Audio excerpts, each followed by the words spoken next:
Have you seen those guys on social media vibe coding apps making thousands of dollars without writing a single line of code? Well, here's the thing. Most of these people don't have CS degrees from Stanford. They've just learned how to use AI to build digital products. And the reality is everyone can in this day and age. You don't have to be technical. In this episode, I'm gonna break down what I call the vibe coding revolution, which is a paradigm shift in how everyday people approach solving problems in their day-to-day life and building solutions for society as a whole. We're just people like you and me who learn how to use AI to create digital products that actually work. It's the democratization of the ability to create software, to solve problems, and to capture value in a sustainable way that basically made the Silicon Valley tech billionaires the fortune that they have today. But we have a unique opportunity to transform value creation not just to profit and profit alone, but to use it for the deeper underlying societal issues that we face. In this episode, I'm gonna lay out the vibe coding revolution, some of the pitfalls that we face, and some tips and tricks about people getting started with vibe coding, as well as an invitation to join me on this journey of using AI to build real products for real people in a way that sustains life. If you want to get involved, I'd love if you would like, follow, share, and subscribe. Do your thing.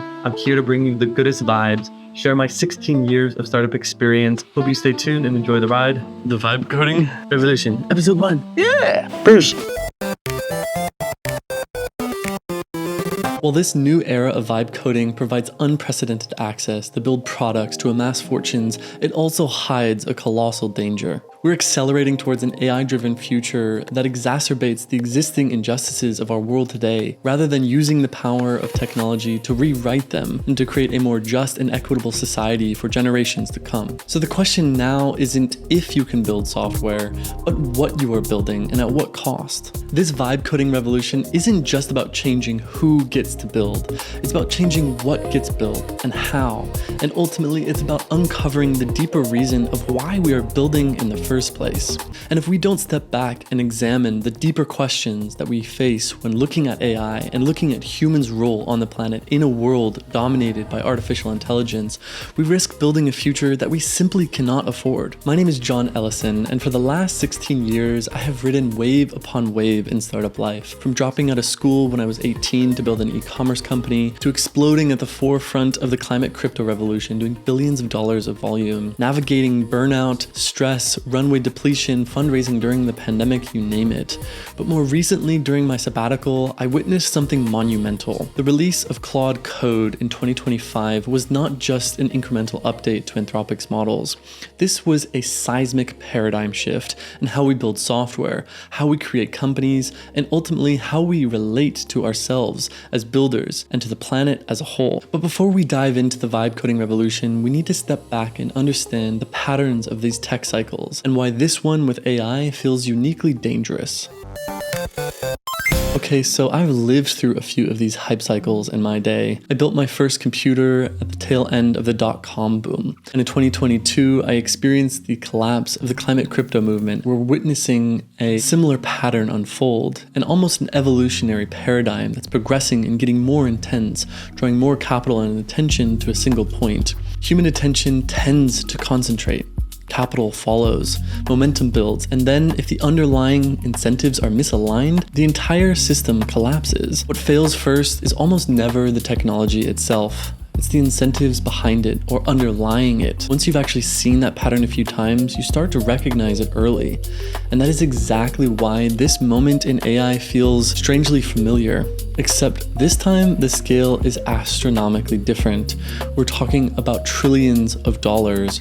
We're talking about water supply of entire nations and increasing electricity consumption that makes Bitcoin look like a toddler's game. AI isn't just accumulating attention and capital, it's also devouring resources at a rate that we have never seen before. Global data center electricity demand is projected to double by 2030, reaching close to 1,000 terawatt hours a year, more power than many countries use today. These facilities also draw heavily on water. United States data centers already consume tens of billions of gallons annually just for cooling, with the hyperscale AI campuses expected to use the equivalent equivalent of water for millions of households within just a few years. Behind every single cloud request sits massive physical infrastructure built from critical minerals and metals. Every single time we run a query through ChatGPT, it is consuming water and electricity. Advanced AI chips and data center hardware rely on energy-intensive semiconductor fabs and a supply chain of silicon, copper, rare earth elements, and other critical minerals, with a single hyperscale campus containing copper on the order of a mid-sized mine's yearly output. This is not only putting pressure on the raw materials themselves, but also on the countries that produce them, creating a new geopolitical dynamic that is accelerating the colonial expansion of Western forces, namely the United States and China, to be able to secure access to these resources. These models that we use every day don't run in some immaterial hyperspace. They run in the backyards of everyday people just like you and I. And the resources that these data centers consume is also creating an enormous problem for these communities, often polluting and affecting their water supply, of many communities having serious issues and mobilizing protests against the construction of new data centers as a result. At the same time, the vast majority of the financial upside of the AI boom, the multi-trillion-dollar wave that we are seeing, is concentrated in the hands of a small number of companies. Analysts expect AI and related technologies to contribute many trillions of dollars to global GDP within the next 4 years, and yet the core value chains of chips, cloud, and frontier models are dominated by a handful of companies. That means that a handful of corporations sit at the nexus of an AI infrastructure build-out that's measured in the trillions, shaping exactly how this technology reaches everything from logistics and finance to media, health, and national security. All of this means that the AI system is so deeply entangled with a small number of actors and giving them immense power that we really haven't seen before. The business models of these companies are ultimately accountable to shareholders, and the current market structures only reward rapid scaling. Once you strip away the marketing language and the visionary rhetoric of using AI to solve cancer, the dominant organizing principle for the largest AI models on the planet comes down to a single word: profit. So you're telling me that after millions of years of evolution and hundreds of thousands of years of innovation, we've created the most powerful tool of all time, and all that we can think to use it for is profit? Haven't we already seen this game before? Don't we know exactly where it leads? The accumulation of wealth and power into the hands of the few at the expense of the many? That the extractive capitalist system continues to lean even more on Earth's living systems, forcing us to look for other planets to survive? Is that really where we're headed? What if we could build differently? What if we could redefine success in an AI-powered world? What if we could use this as an opportunity to really discover who we are? In this agentic era, when we don't have to do everything ourselves, what does it liberate us to do in our community, in our home, and in ourselves? It's using the power of AI to build real solutions for real people, to solve problems that matter to us, to our families, to our communities, to solve problems that haven't been addressed by anyone else, because they're not the problems that people have in Silicon Valley or in London, New York, and Berlin. They're problems that we have on our doorstep, and that we don't have to wait around for anybody to fix it anymore, that we can take our own agency and say, I've got this, I know how to make this work. If you are struggling to get your basic needs met and you're really facing material constraints in your life, download Claude Code, make a copy of an existing app that works, add some AI-powered features to it, and ship it to the world. Leverage the power of viral social mechanics to get the word out and make money. Startups at their core are supposed to be about solving real problems for real people. It's about aligning business, technology, and human needs in a way that works and makes sense, creating a repeatable process of delivering value from person to person in a way that can scale. Now, AI is the most extraordinary amplifier of any process that you can possibly imagine, and of any underlying intention. It can absolutely accelerate existing business models, optimize, create efficiency, and maximize profit.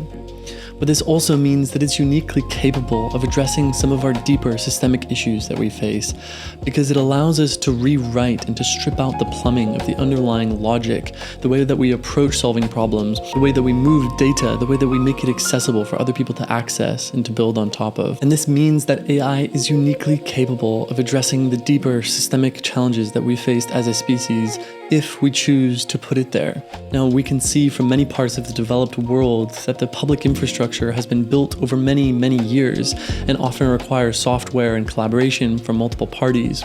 But if we start to look at public and private sector collaborations using vibe coding to enable transformation of public transportation, of healthcare, of education, of any kind of local services, we can begin to address the base layer of human needs all around the world in a way that is more equitable and just. Right now, we are facing multiple cascading crises that threaten the very livelihood of our species on the planet.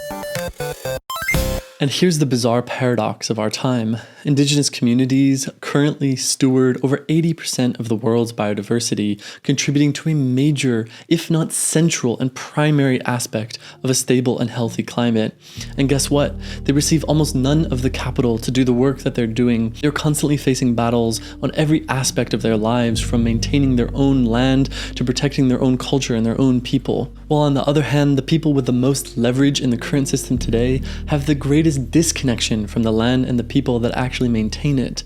This creates an awkward, inverse, and asymmetrical power dynamic that is currently creating significant systemic issues in our culture today. And this is not a moral failure, this is a design failure. And that is exactly where the vibe coding revolution begins. Not by building more widgets, not by selling more gadgets to more people who don't need another thing in their closet, not SaaS for SaaS sake, but building with agency, allowing people who are facing challenges on the front line of the systemic crises that we face to build solutions for them and their communities. Small teams, individuals working together outside of the traditional power structures that can make life sustain life. AI doesn't come with a recipe book of the values and the intentions of which we should use it for. It simply amplifies the existing intentions and values that we hold already, which means that the intention we hold suddenly matters a lot more than it ever used to when you have the exponential amplifier of artificial intelligence in your hand. So how do we actually operationalize this? How do we move from intending to acting? I'm going to share my own journey, the lessons that I've learned, and what this means for you building your journey as a vibe coder in the regenerative era. What most people in the technology world today are chasing after is monetary success. And I can tell you this from my own experience. The multi-million-dollar exits and the brutal, crushing lows, none of these aspects of the startup life are really as good or as bad as you think they are.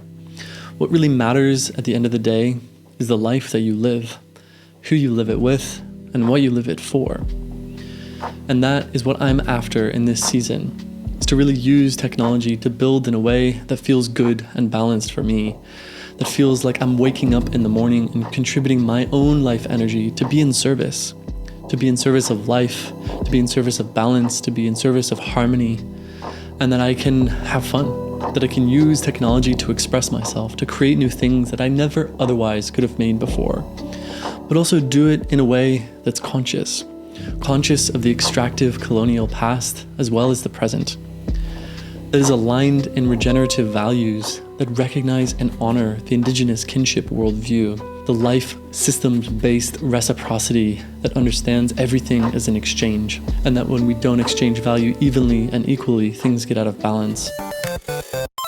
So in this first season around the vibe coding revolution, I'm going to be diving deep with builders using AI to preserve indigenous cultures, to create harmony and balance in diverse ecosystems in South America, talking with people using AI to optimize tree planting and to create confidence between funders and the project owners on the ground. I'm also going to be doing tactical deep dives, teaching people how to build with Claude Code, creating agent workflows that support people to create products that actually work and that aren't a huge hassle to build and maintain. I'm also very interested in hosting immersive experiences at my new humble abode in Morocco, where people can come together in a private villa by the sea, enjoy surfing every day, hang out by the pool, and jam on vibe coding from noon till night. I'll also be building in public, showing you exactly how I'm creating software. It should be a practical guide so that whoever imagines themselves as a builder can step into that role with confidence and purpose. And while You know I'm a regen at heart. I also understand how central money can be to life on this planet and to our lives as individuals. And right now, AI offers the most accessible leverage we have for creating change at scale, but not if we don't understand how money works and if we don't steward it with intention. So I'm also going to be talking about working with money in this day and age, how AI can enable us to reach financial freedom and to have prosperity spread beyond our own means to the lives of others, to people that we care about, so that we can truly be in service. Whether you're chasing your first million or your next one, I'd invite you to stop and ask a deeper question. How might you weave planetary abundance into the very fabric of whatever you're doing? If you feel the call to build a better future with the most powerful tools of our time, I would be super stoked if you'd like, follow, share, subscribe, do your thing, whatever resonates best. But you know I'm here for the goodest vibes as always, and very, very grateful for you tuning in. Peace be with you, and hope to see you on the other side.